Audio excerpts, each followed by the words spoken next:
2024년 5월 10일이 주시는 하나님의 말씀은 학개서 2장 5절의 말씀입니다.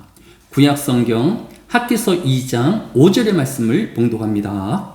너희가 애굽에서 나올 때에 내가 너희와 언약한 말과 나의 영이 계속하여 너희 가운데 머물러 있나니 너희는 두려워하지 말지어다. 아멘. 사도 바울이 아시아에 이어서 유럽 전도를 위한 수고와 상황을 잘 보여주는 성경 구절이 고린도후서 7장 5절입니다. 우리가 마게도냐에 이르렀을 때에도 우리 육체가 편하지 못하였고 사방으로 환난을 당하여 밖으로는 다툼이요 안으로는 두려움이었노라 라고 하였습니다. 사도 바울이 처음 유럽인 마게도냐에 도착하였을 때의 상황은 육체의 공고함이었습니다. 더욱이 문제는 사방에서 다가왔고 끊임없는 다툼을 해결해야만 했던 것입니다. 그러나 사도 바울을 힘들게 한 것은 환경적인 문제만은 아니었습니다. 사도 바울이 두 번째 유럽 지역인 아가야, 즉 고린도 교회에 대한 기록에서 엿볼 수 있습니다. 고린도전서 4장 8절에 너희가 이미 배부르며 이미 풍성하며 우리 없어도 왕이 되었도다.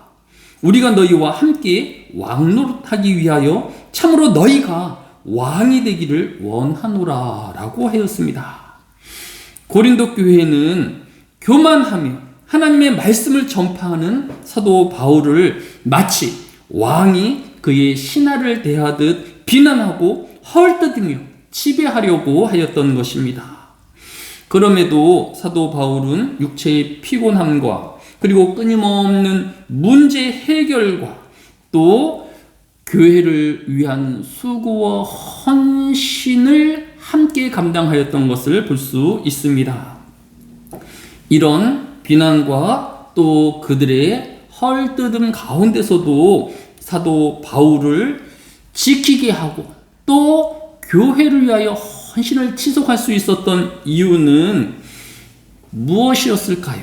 첫 번째, 사도행전 18장 5절에서 실라와 디모데가 마게도냐로부터 내려오매 바울이 하나님의 말씀에 붙잡혀 유대인들에게 예수는 그리스도라 밝히 증언하니 라고 하였습니다. 사도 바울은 하나님의 말씀에 붙잡힌 사람이었던 것입니다. 자신을 향한 끊임없는 비난과 문제가 상상을 초월하여도 사도 바울이 흔들리지 아니하였던 것은 오직 하나님의 말씀만 생각하였기 때문인 것입니다. 오늘을 살아가는 모든 성도에게도 똑같이 세상의 문제와 비난이 끊이지 않을 수 있을 것입니다.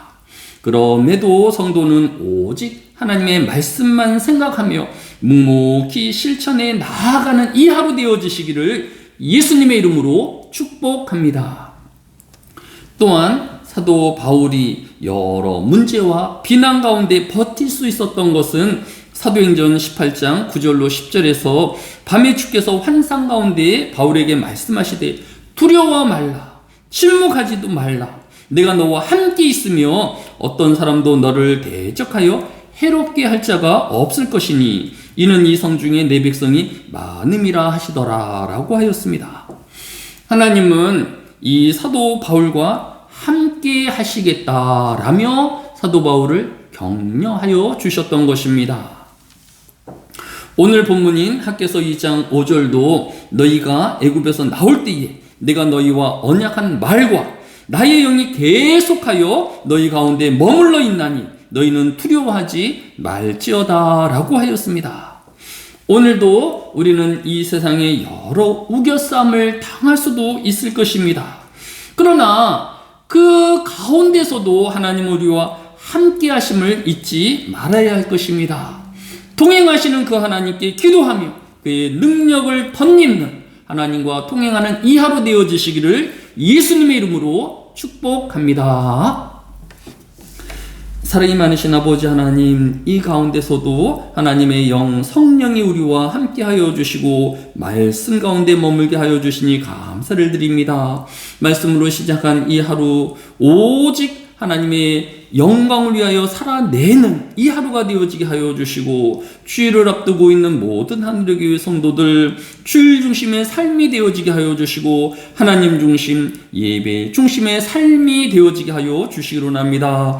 이 한 해도 하나님께서 흩어져 있는 모든 하늘의 교회 성도들과 동행하여 주시고, 또 그의 기도에 귀 기울이시며 응답하시는 그 하나님을 만나오게 하여 주옵소서. 끝까지 믿음을 지키게 하여 주시고, 가정을 지키게 하여 주시며, 교회를 지키는 성도 되어지게 하여 주옵소서. 감사를 드리오며 예수님의 이름으로 기도드렸사옵나이다. 아멘.